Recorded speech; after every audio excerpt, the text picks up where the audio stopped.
The Wuzi by Wuzi. Chapter 1. Introduction. Now Wu, albeit clothed in the raiment of a scholar, was a man skilled in the art of war. And when Lord of Wei came unto him and said, I am a man of peace, caring not for military affairs. And Wu said, Your actions are witnesses of your mind. Why do your words say not what is in your heart? You do prepare and dress hides and leather through the 4 seasons, ornamenting them with red lacquer and the figures of panthers and elephants, which give not warmth in winter, neither in summer coolness. Moreover, you make halberds, 24 feet long, and pikes 12 feet long, and leather-covered chariots so large as to fill up the gateways, wheels with ornament, and naves capped with leather. Now, these are neither beautiful to the eye, nor light in the chase. I know not for what use my lord makes these things. But, although provided with these instruments of war, if the leader be not competent, a brooding hen might as well strike a badger, or a dog with young challenge the tiger. The spirit of encounter may be present, but there is no end but death. In ancient times, the Prince Chengsang cultivated virtue and put away military things, and his kingdom fell. The Prince Yuhu put his trust in numbers and delighted in war and was driven from the throne. Therefore, the enlightened ruler should ponder over these things, encourage learning and virtue in the kingdom, and be prepared against war from without. To hesitate before the enemy is not a cause for righteousness. Remorse for the fallen is not true humanity. And when Lord Wen heard these words, he himself spread a seat, and his wife offered up a cup, and Wu was appointed general before the altar. Now, in the defense of Shihe against different states, there were fought 76 great fights, of which 64 were complete victories, and the remainder undecided. And the kingdom grew and stretched 1 leagues on every side, which was all due to the virtue of Wu. Chapter 2. The government of a country. And Wu the master said, The mighty rulers of old first trained their retainers and then extended their regard to their outlying feudatories. There are 4 discords. Discord in the state, then never make war. Discord in the army, then do not strike camp. Discord in the camp, then do not advance to attack. Discord in the battle array, then seek not to decide the issue. Therefore, wise rulers, who would employ their subjects in great endeavors, should first establish harmony among them. Lend not a ready ear to human counselors, but lay the matter before the altar. Seek inside the turtle, and consider well the time and season. Then, if all be well, commit ourselves to the undertaking. If the people know that their Lord is careful of their lives and laments their death beyond all else, then in the time of danger, the soldiers advance and, advancing, find glory in death, and in survival after retreat, dishonor. The master said, The way must follow the only true path. Righteousness lies at the root of achievement and merit. The object of stratagem is to avoid loss and gain advantage.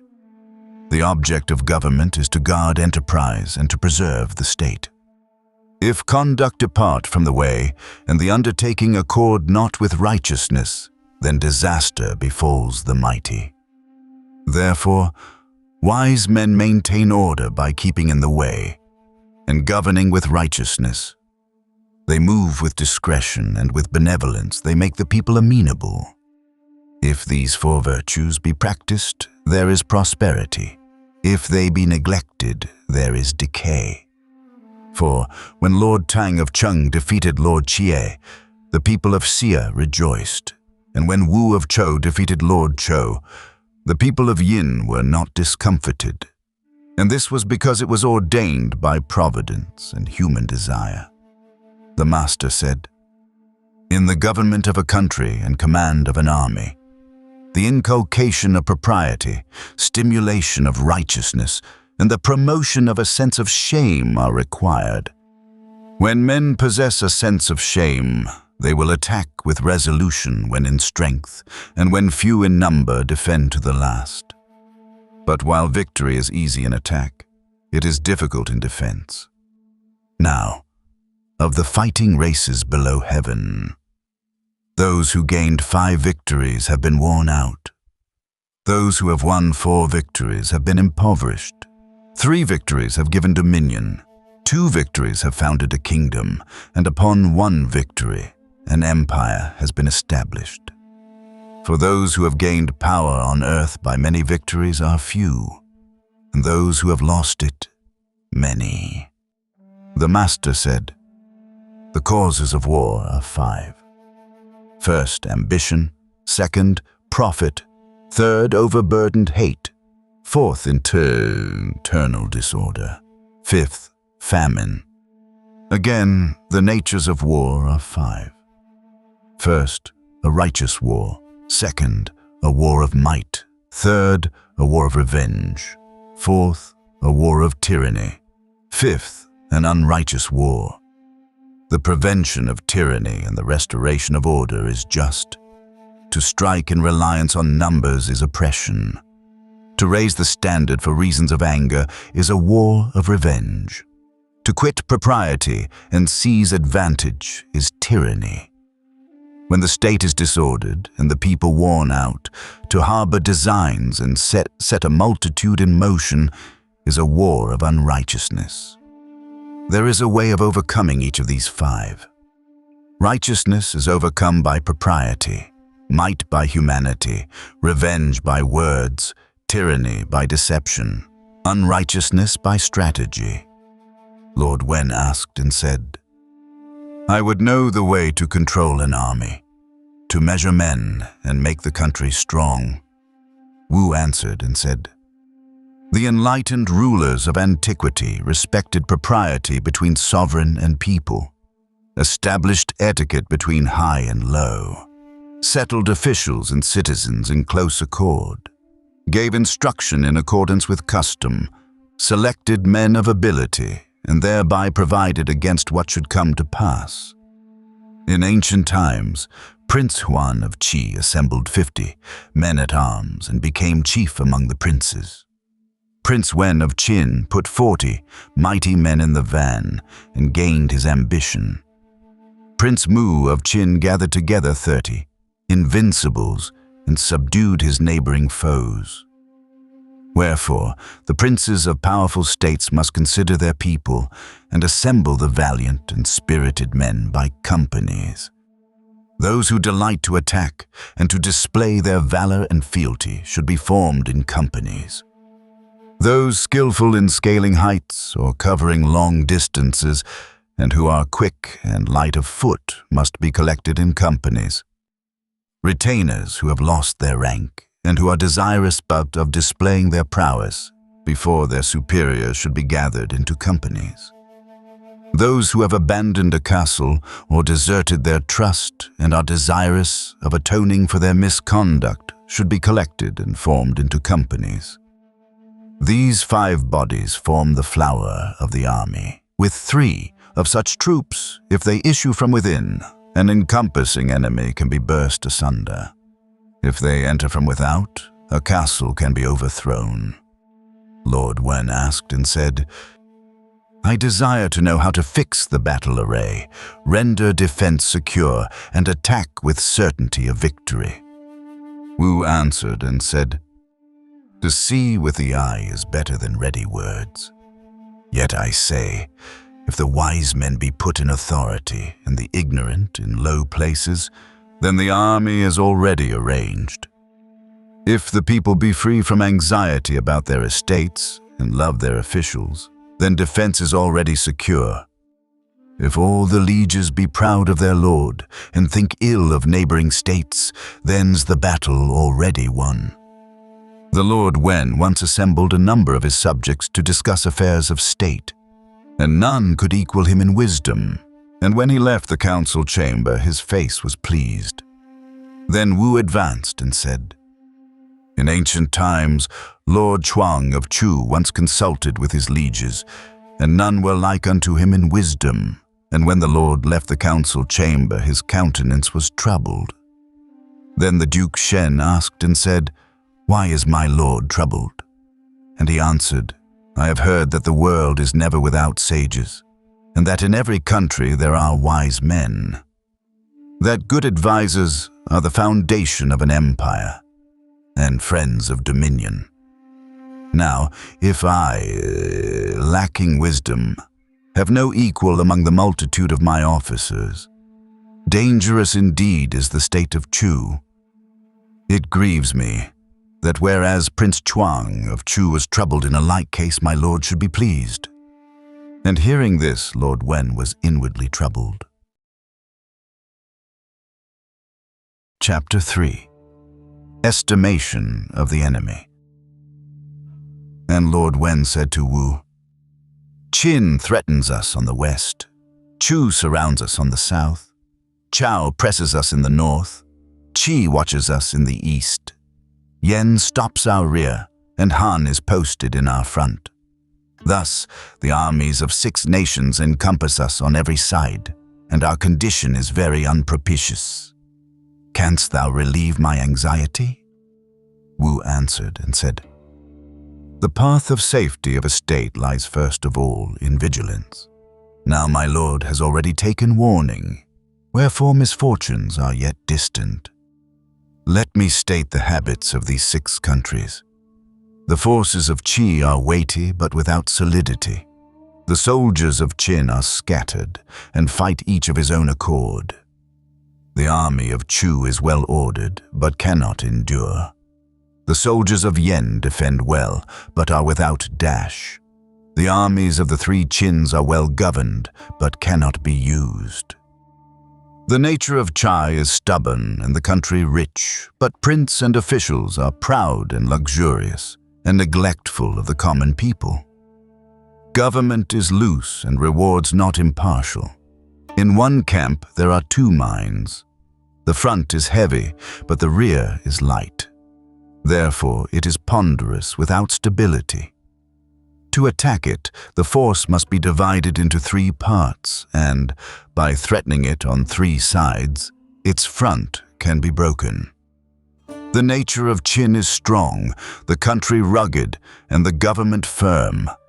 Rewards and punishments just, the people indomitable, and all have the fighting spirit. Wherefore, when separated, each fights of his own accord. To defeat this people, they must first be tempted by gain to leave their cause, so that the soldiers, greedy of profit, desert their general. Then, taking advantage of their disobedience, their scattered forces can be chased, ambushes laid, favorable opportunities taken, and their general captured. The nature of Chu is weak, its territory wide, the government weak, and the people exhausted. The troops are well ordered, but of short endurance. The way to defeat them is to assault their camp, throw it into confusion and crush their spirit, advance softly and retire quickly. Tire them out, avoid a serious encounter, and they may be defeated. The nature of Yen is straightforward. Its people are cautious, loving courage and righteousness, and without guile, wherefore they defend but are not daring. The way to defeat them is to draw close and press them, tease them and pass to a distance, move quickly and appear in the rear, thus causing bewilderment to their officers and fear in their ranks. Our chariots and horsemen will act with circumspection and avoid encounter. Thus, their general can be captured. The 3 Qins are the Middle Kingdom.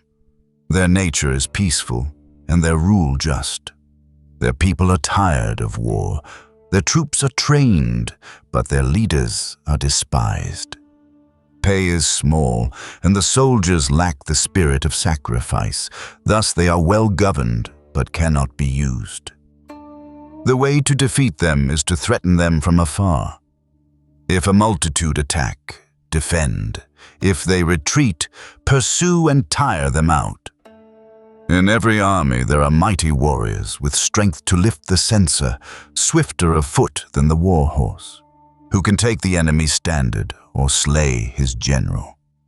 If such men be selected and set apart, cared for and honored, they are the life of the army. Those who use the 5 arms with skill, who are clever, strong and quick, and careless of the enemy, should be given rank and decoration and used to decide the victory. Their parents and families should be cared for, encouraged by rewards and kept in fear of punishment. These men consolidate the battle array. Their presence causes endurance. If these men be well selected, double their number can be defeated. And Lord Wen said, "It is good." Wu the master said, "In the estimation of the enemy, there are 8 cases when, without consulting the oracles, he may be attacked. First, an enemy who, in great wind and cold, has risen early, started forth across ice and rivers, and braved stress and hardships. Second, an enemy who, in the height of summer and in great heat, has risen early, has traveled incessantly, is hungry and without water, and is striving to reach a distance. Third, an enemy who has been encamped long in one place, who is without provisions when the farmers are vexed and indignant, who has suffered frequent calamities and whose officers are unable to establish confidence. Fourth, when the enemy's funds are exhausted, fuel and fodder scarce, when the heavens have been overcast by long-continued rain, when there is the desire to loot, but no place to loot withal. Fifth, when their numbers are few, when water is scarce, when men and horses are scourged by pestilence, and from no quarter is succor at hand. Sixth, when night falls, and the way is yet far, when officers and men are worn out and fearful, weary and without food, and have laid aside their armor and are resting. Seventh, when the general's authority is weak, the officials false, and the soldiers unsettled, when their army has been alarmed, and no help is forthcoming. Eighth, when the battle formation is not yet fixed, or camp pitched, when climbing a hill or passing through a difficult place, when half is hidden and half exposed. An enemy in these situations may be smitten without hesitation. There are 6 enemies that, without consulting oracles, should be avoided. First, wide and vast territories and a large and rich population. Second, where the officials care for the people and bestow bountiful favors and rewards. Third, where rewards are well deserved, punishment accurately apportioned, and operations undertaken only when the time is fitting. Fourth, where merit is recognized and given rank, wise men appointed, and ability employed. Fifth, where the troops are many and their weapons excellent. Sixth, when help is at hand on every side or from a powerful ally. For, if the enemy excel in the foregoing, he must be avoided without hesitation. As it is written, if it be judged good, advance. If it be known to be difficult, retreat. And Lord Wen asked and said, I desire to know how the interior of the enemy can be known from his outer appearance, the form of his camp by observing his advance, and how victory may be determined. And Wu answered and said, If the coming of the enemy be reckless, like roaring waters, his banners and pennons disordered, and horses and men frequently looking behind, then 10 can be struck with 1. Panic will certainly seize them. Before the various princes have assembled, before harmony has been established between lord and lieges, before ditches have been dug or regulations established, and the army is alarmed, wishing to advance but unable, wishing to retreat but unable. Then the force can strike twice their numbers, and in 100 fights there is no fear of retreat. Lord Wen asked, "How can the enemy be certainly defeated?" Wu answered and said, "Make certain of the enemy's real condition and quickly strike his weak point. Strike an enemy who has just arrived from afar before his ranks are arranged, or one who has eaten and has not completed his dispositions, or an enemy who is hurrying about or is busily occupied, or has not made favorable use of the ground, or has let pass the opportunity, or one who has come a long distance and those in rear are late and have not rested. Strike an enemy who is half across waters, or who is on a difficult or narrow road, or whose flags and banners are in confusion, or who is frequently changing position, or whose general is not in accord with the soldiers, or who is fearful. All such should be assaulted by the picked men, and the remainder of the army should be divided and follow after them. They may be attacked at once without hesitation." Chapter 4. Control of the Army. Lord Wen said, "What is of first importance in operations of war?" Wu answered and said, "Lightness, of which there are 4 natures, weight, of which there are 2 natures, and confidence must be clearly comprehended." And Wen said, "What are these?" And Wu answered, "If the way be easy, the horses are light of foot. If the horses be light of foot, the chariots travel freely. If the chariots travel easily, men can ride in them without difficulty. If the men be free to move, the fight prospers. If the difficult and easy ways be known, the horses are lightened. If the horses be fed at proper intervals, the chariots are swift. If there be plenty of oil on the axles of the chariots, the riders are quickly conveyed. If the spears be sharp and the armor strong, the men make the fight easy. Large rewards in advance, heavy punishment in retreat, and impartiality in their bestowal are required. He who well understands these things is the master of victory."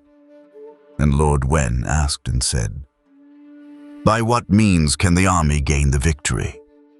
And Wu answered, "The foundation of victory is good government." Again Wen asked and said, "Is it not determined by numbers?"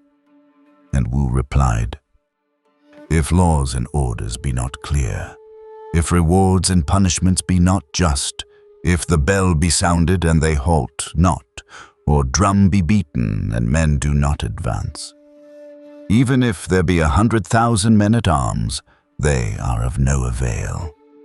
Where there is order, then there is propriety at rest and dignity in motion.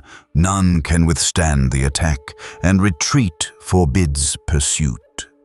Motion is regulated, and movements to right and left are made in answer to the signal. If the ranks be cut asunder, formation is preserved. If scattered, they are maintained. In fortune or in danger, there is unity. If a number be collected, they cannot be separated. They may be used but not wearied. In whatever situation they are placed, nothing under heaven can withstand them. The army may be called a father and his children." And Wu said, "In marching, movements and halts must be properly adjusted, suitable occasions for rationing not missed, the strength of men and horses not exhausted. If these 3 things be observed, the commands of the superior can be carried out. If the commands of the superior be carried out, order is maintained. If advances and halts be without method, victualling unsuitable, horses and men tired and weary, neither unsaddled or housed, it is because the orders cannot be obeyed. If the orders be set aside, there is disorder in the camp, and in battle, defeat. Wu the Master said, "On that depository of corpses, the battlefield, if there be certain expectation of death, there is life. If there be happy expectation of life, there is death. The good general is like unto one sitting in a leaking ship or lying under a burning roof. The wisest man cannot contrive against him, the strongest man cannot destroy his composure, and the enemy's onslaught can be withstood. For procrastination is the greatest enemy of the general. Disasters to the army are born of indecision." Wu the Master said, "Men meet their death from lack of ability or unskillfulness. Wherefore training is the first requirement of war. One man with a knowledge of war can teach 10. 10 men skilled in war can teach 100. 100 can teach 1,000. 1,000 can teach 10,000, and 10,000 men can train an army. An enemy from a distance should be awaited and struck at short range. An enemy that is tired should be met in good order. Hunger should be opposed by full bellies. The battle formation should be round or square. The men should kneel or stand, go or remain, move to the right or left, advance or retire, concentrate or disperse, close or extend when the signal is given. All these changes must be learnt and the weapons distributed. This is the business of the general." Wu the Master said, "In the teaching of war, spears are given to the short, bows and catapults to the tall, banners and standards to the strong, the bell and drum to the bold, fodder and provisions to the feeble, the arrangement of the plan to the wise. Men of the same district should be united, and groups and squads should help each other. At 1 beat of the drum, the ranks are put in order. At 2 beats of the drum, formation will be made. At 3 beats of the drum, food will be issued.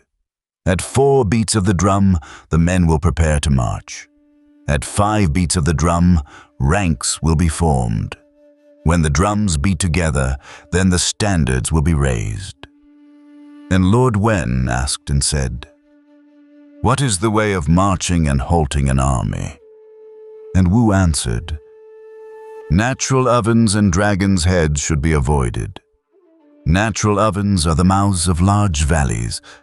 Dragons' heads are the extremities of large mountains.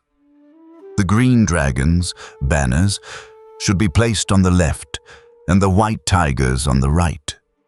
The red sparrows in front, the snakes and tortoises behind. The pole star, standard, above, and the soldiers will look to the standard. When going forth to battle, the direction of the wind must be studied. If blowing in the direction of the enemy, the soldiers will be assembled and follow the wind. If a headwind, the position will be strengthened and a weight made for the wind to change." And Lord Wen asked and said, "In what way should horses be treated?" And Wu answered and said, "The places where they are kept should be made comfortable. Fodder should be suitable and timely. In winter their stables should be warmed, and in summer sheltered from the heat. Their coats clipped, their feet carefully pared, their attention directed so that they be not alarmed, their paces regulated, and their going and halting trained. Horses and men should be in accord, and then the horses can be used.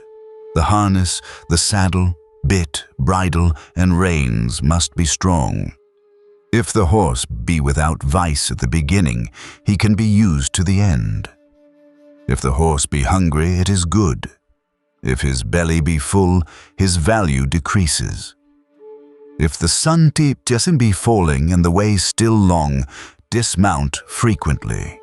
For it is proper that the men be worked, but the horses must be used with discretion, so that they may be prepared should the enemy suddenly attack us? If these things be well known, then there is free passage under heaven. Chapter 5. Qualities of the General. Wu, the master, said, "The leader of the army is one who is master of both arms and letters. He who is both brave and tender can be entrusted with troops. In the popular estimation of generals, courage alone is regarded. Nevertheless, courage is but one of the qualifications of the leader. Courage is heedless in encounter, and rash encounter, which is ignorant of the consequences, cannot be called good. There are 5 matters which leaders must carefully consider. First, reason. Second, preparation. Third, determination. Fourth, vigilance. Fifth, simplicity. With reason, a multitude can be controlled like a small number. Preparedness sees an enemy outside the gate. Determination before the enemy has no thought of life. Even after a victory, vigilance behaves as before the first encounter. Simplicity ensures few regulations and preserves order. When the leader receives his orders, he forthwith departs. Not until the enemy has been vanquished does he speak of return. This is the duty of the general. Wherefore, from the day of departure of the army, the general seeks glory in death and dreams not of return in dishonor. Wu the master said, "In war there are 4 important influences. First, spirit. Second, ground. Third, opportunity. Fourth, force. The military value of the nation's forces, of 100 times 10,000 fighting men, depends upon the personality of one man alone. This is called the influence of spirit. When the road is steep and narrow, when there are famous mountains and fastnesses where 10 men can defend and 1,000 cannot pass them by. Such is the influence of ground. When spies have been skillfully sown, and mounted men pass to and from the enemy's camp, so that his masses are divided, his sovereign and ministers vexed with each other, and superiors and inferiors mutually censorious. This is the moment of opportunity. When the linchpins are secure, the oars and sweeps ready for use in the boats, the armed men trained for war, and the horses exercised, we have what is called the influence of force. He who understands these 4 matters has the qualifications of a general.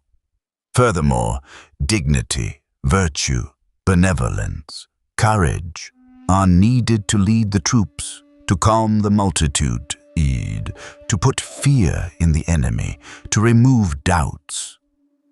When orders are issued, the subordinates do not defy them.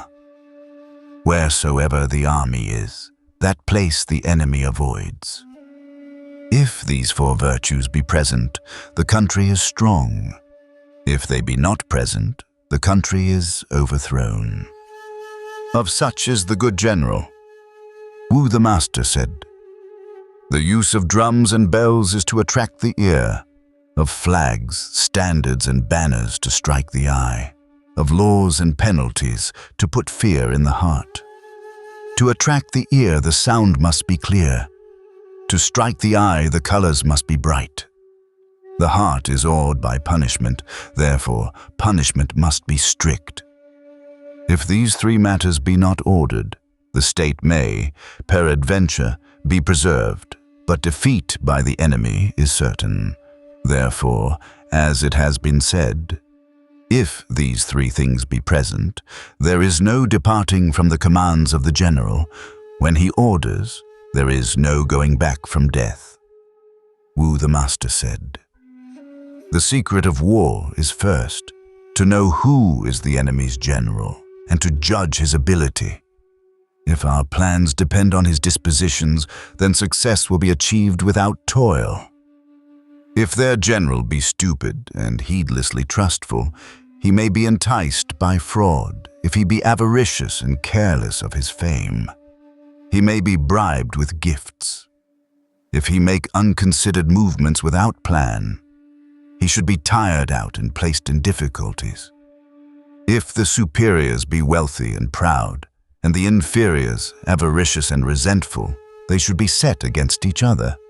An enemy that is undetermined, now advancing and then retreating, whose soldiers have naught wherein to put their trust, should be alarmed and put to flight. When an enemy thinks lightly of the general and desires to return home, the easy road should be blocked and the difficult and narrow roads opened. Await their coming and capture them. If their advance be easy and retreat difficult, await their coming and then advance against them. If their advance be difficult and retreat easy, then press and strike them. An army that is camped in marshy ground, where there are no watercourses and long and frequent rains, should be inundated. An army that is camped in wild marshes, covered with dark and overhanging grass and brambles, and swept by frequent high winds, should be overthrown by fire. An army that has halted long without moving, whose general and soldiers have grown careless and neglect precautions, should be approached by stealth and taken by surprise. Lord Wen asked, saying, "If the two armies be facing each other, and the name of the enemy's general unknown, in what manner can we discover it?" And Wu answered and said, "A brave man of low degree, lightly but well equipped, should be employed.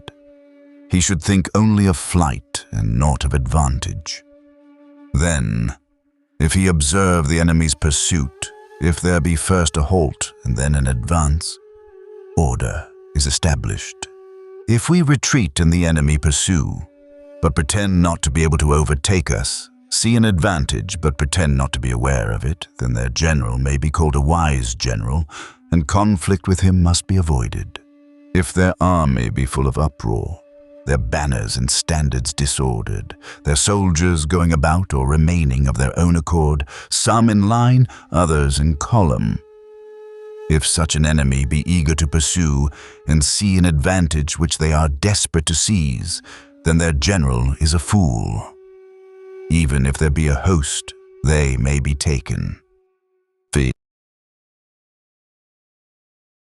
Chapter 6. Suiting the Occasion.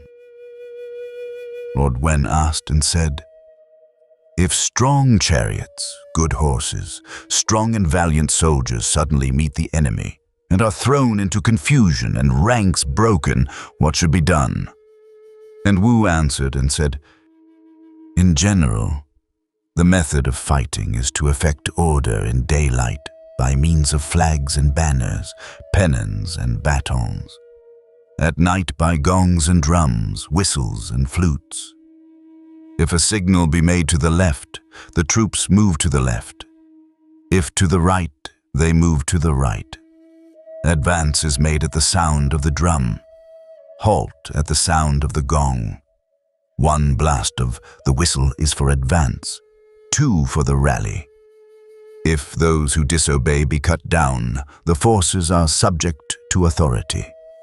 If officers and soldiers carry out orders, a superior enemy cannot exist. No position is impregnable in the attack." Lord Wen asked and said, "What is to be done if the enemy be many and we be few?" And Wu answered and said, "Avoid such an enemy on open ground and meet him in the narrow way. For as it is written, if one is to stand against one, there is naught better than a pass. If 10 are to hold against 100, there is nothing better than a steep place. If 1 are to strike 10, there is nothing better than a difficult place. If a small force, with beat of gong and drum, suddenly arise in a narrow way, even a host will be upset. Wherefore it is written, he who has a multitude seeks the plain, and he who has few seeks the narrow way." And Lord Wen asked and said, "A mighty host, strong and courageous, which is on the defense with a mountain behind, a precipice between, high ground on the right, and a river on the left, with deep moats and high walls, and which has artillery, whose retreat is like the removal of a mountain, advance like the hurricane, and whose supplies are in abundance, is an enemy against whom long defense is difficult. In effect, what should be done in such a case? And Wu answered and said, "This indeed is a great question, whose issue depends not upon the might of chariot and horse, but upon the schemes of a wise man. Let 1 chariots and 10 horse, well equipped and with footmen added to them, be divided into 5 armies, and a road allotted to each army. Then if there be 5 armies, and each army take a different road, the enemy will be puzzled, and know not in what quarter to be prepared. If the enemy's defense be strong and united, send envoys quickly to him to discover his intention. If he listen to our advices, he will strike camp and withdraw. But if he listen not to our advice, but strikes down the messenger and burns his papers, then divide and attack from 5 quarters. If victorious, do not pursue. If defeated, flee to a distance. If feigning retreat, proceed slowly, and, if the enemy approach, strike swiftly. 1 army will hold the enemy in front, with another cut his rear, 2 more with gags in their mouths, will attack his weak point, whether on the right or on the left. If 5 armies thus make alternate onslaughts, success is certain. This is the way to strike strength." And Lord Wen asked and said, "If the enemy draw near and encompass us, and we would retreat, but there is no way, and in our multitude there is fear, what should be done?" And Wu answered and said, "In such a case, if we be many and they be few, divide and fall upon them. If the enemy be many and we be few, use stratagem and act according to opportunity. And if opportunities be untiringly seized, even if the enemy be many, he will be reduced to subjection." Lord Wen asked and said, "If, in a narrow valley with steep places on either side, the enemy be met, and they are many and we are few, what should be done?" And Wu answered and said, "If they be met among hills, woods, in deep mountains, or wide fens, advance quickly, retire swiftly, and hesitate not.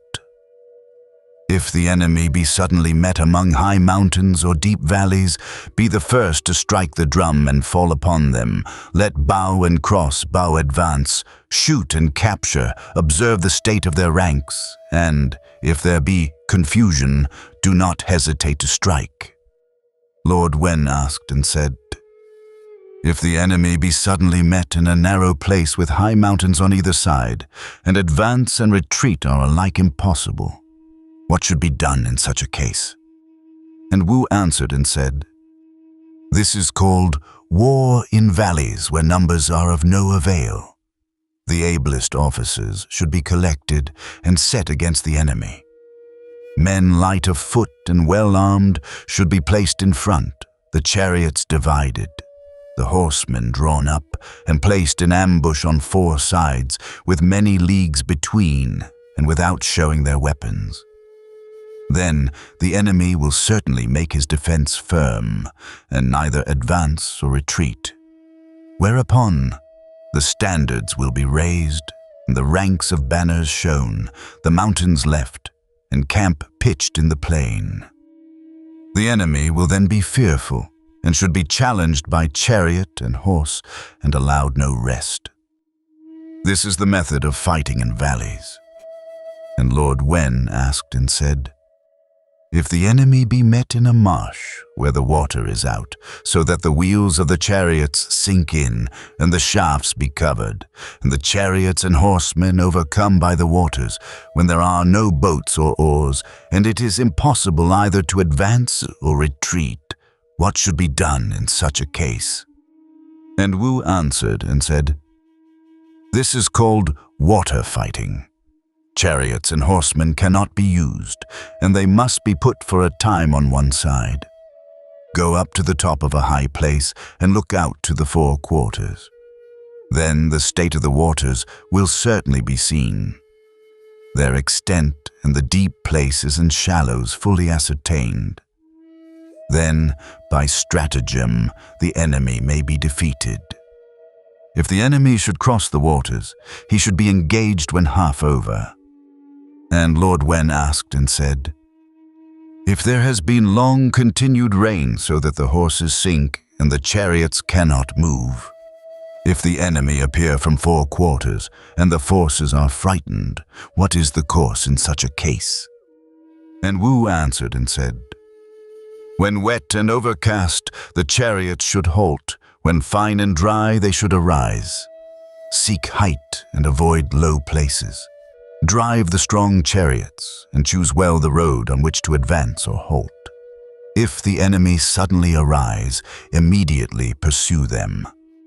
Lord Wen asked and said, "If our fields and pastures be suddenly pillaged, and our oxen and sheep taken, what should be done?" And Wu answered and said, "Lawless enemies that arise are to be feared. Defend well and do not reply. When at sunset they seek to withdraw, they will certainly be overladen and fearful. Striving to return quickly to their homes, connection will be lost. Then if they be pursued and attacked, they can be overthrown." Wu the master said, "The way of attacking the enemy and investing his castle is as follows. When the outlying buildings have been taken and the assaulting parties enter the innermost sanctuary, make use of the enemy's officials and take charge of their weapons. Let the army on no account fell trees or enter dwellings, cut the crops, slay the 6 domestic animals, or burn the barns, and show the people that there is no cruel desire. Those who wish to surrender should be received and freed from anxiety." Chapter 7. Encouragement of the Troops. And Lord Wen asked and said, "If punishment be just and reward impartial, is victory thereby gained?" And Wu answered and said, "I cannot speak of all the things that concern justice and impartiality, but on these alone dependence cannot be placed. If the people hear the word of command, or listen to the order with rejoicing, if, when the army be raised, and a multitude assembled, they go forth gladly to the fight. If, in the tumult of the fight, when blade crosses blade, the soldiers gladly die, upon these 3 things can the Lord of the people place his trust." And Lord Wen said, "How can this be brought about?" And Wu answered and said, "Seek out merit, advance and reward it, and encourage those without fame." Accordingly, Lord Wen set seats in the garden of the palace in 3 rows, and made a feast unto his chief retainers. In the first row were set those of chief merit, and on the table were placed the best meats and precious utensils. Those of medium merit were set in the middle row, and the utensils on the table were fewer in number. Those without merit were set in the last row, and utensils of no value were put before them. And when the feast was over, and they had all departed, the parents, wives, and children of those with merit were given presents outside the gates of the palace according to their degree. Further, messengers were sent yearly with gifts to condole with the parents of those who had lost a son in the service of the state, and to show that they had in remembrance. And after this was carried out for 3 years, the people of Qin gathered an army and came as far as the western river. And when the soldiers of Wei heard this, without waiting for orders, they armed themselves and fell upon them, and they that went forth were 10 in number. And Lord Wen called Wu and said, "The words that you spoke unto me Have they not indeed been carried out?" And Wu answered and said, "I have heard that there are men, great and small, souls grand and feeble.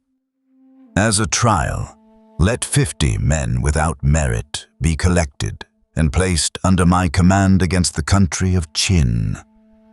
If we fail, the state will be the laughingstock among the princes, and its power under heaven will be lost. If a desperate robber be hidden in a wide plain, and men be pursuing him, their glances will be furtive like the owl, looking backward like the wolf, for they are in fear of harm from a sudden onslaught.